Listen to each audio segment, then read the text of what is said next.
Hey guys, so I sent out a survey to you, hopefully just to get a little bit of feedback from your experience so far with remote and see if there's anything that we could tweak to maybe make it a little bit better of an experience for the circumstances. But after having some conversations with some of you last week, I thought it would be helpful to put together a remote survival and email etiquette guide. So that's what we're going to be talking about today. So, after again talking to a lot of you, I think a lot of the struggle is just getting organized. And so, here's some of my advice for that.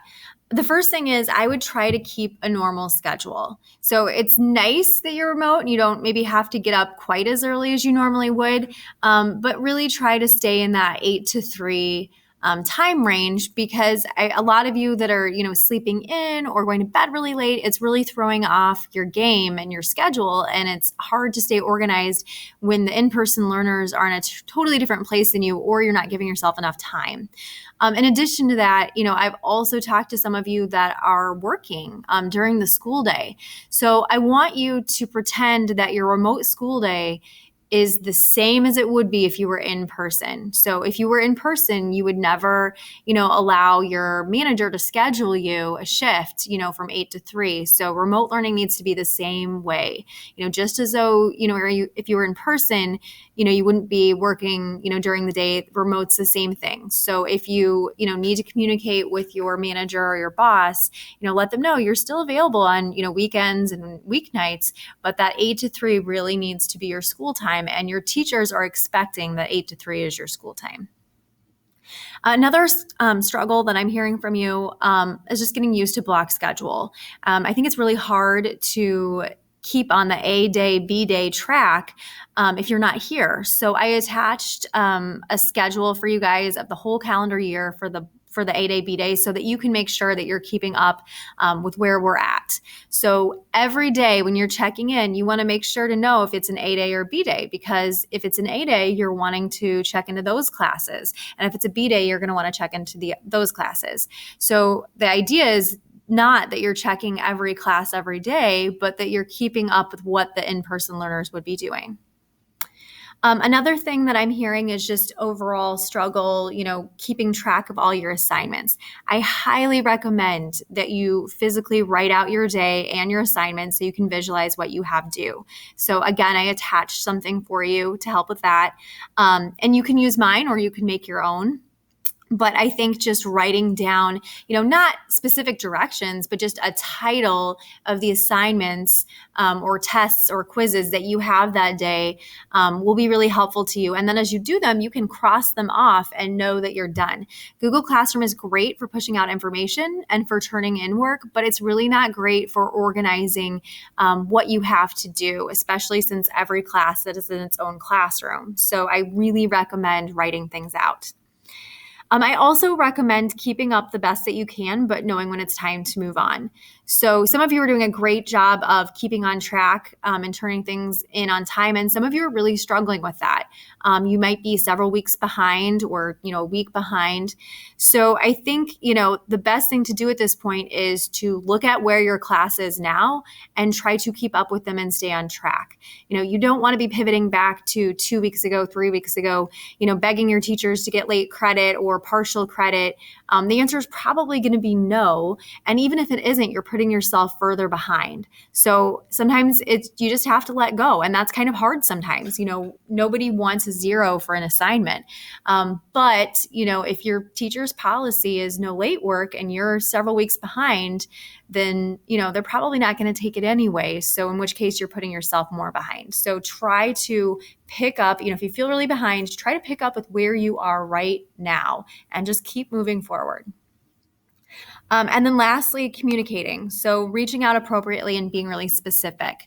So as you've probably discovered, your teachers don't have a lot of time to reach out to the remote learners, which is difficult. It also means that you're going to have to advocate for yourself and ask questions. If you're confused or having a technical problem, you're going to have to reach out to us.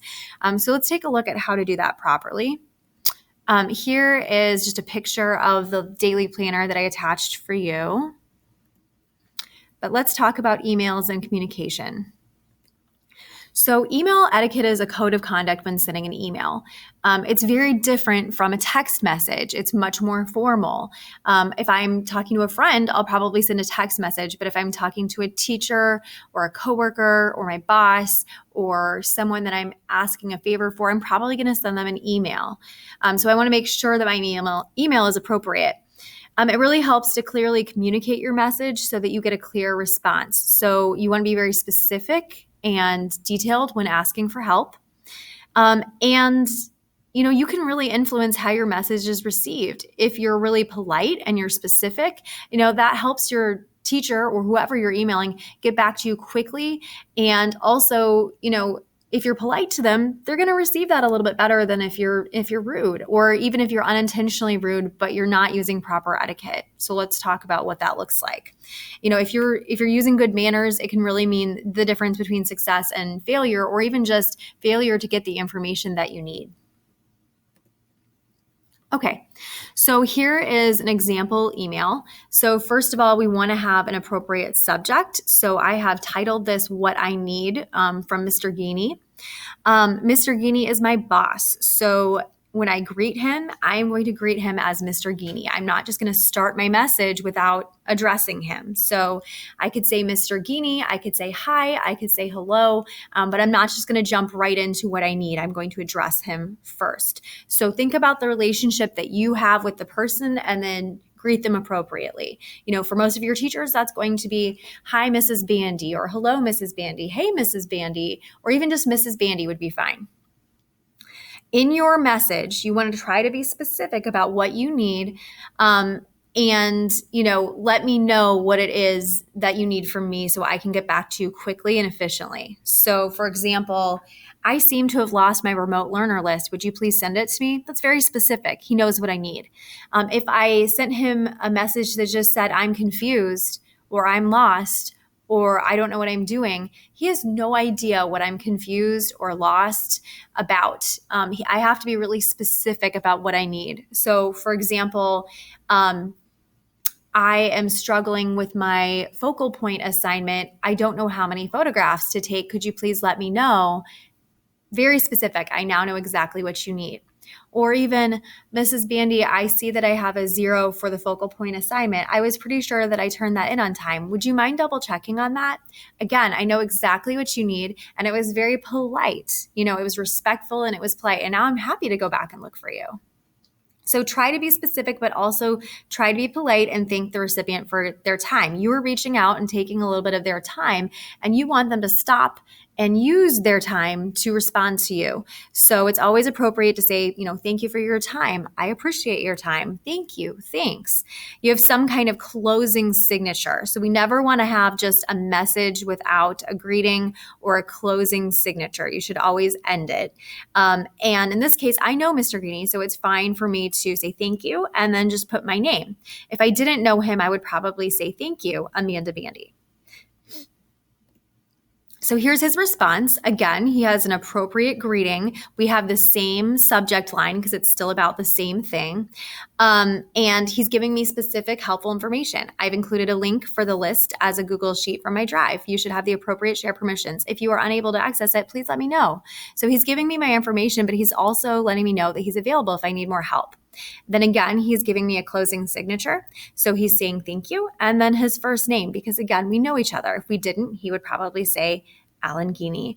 But again, he's not just sending me the message. He's still greeting me. He's being specific. And then he is giving a closing signature. So I hope that this is helpful. I hope it helps you get organized and just kind of think about how you're communicating so you can get, quick and easy responses from your teachers. I look forward to looking at your feedback in the survey. So I hope you have a great day. Good luck, guys.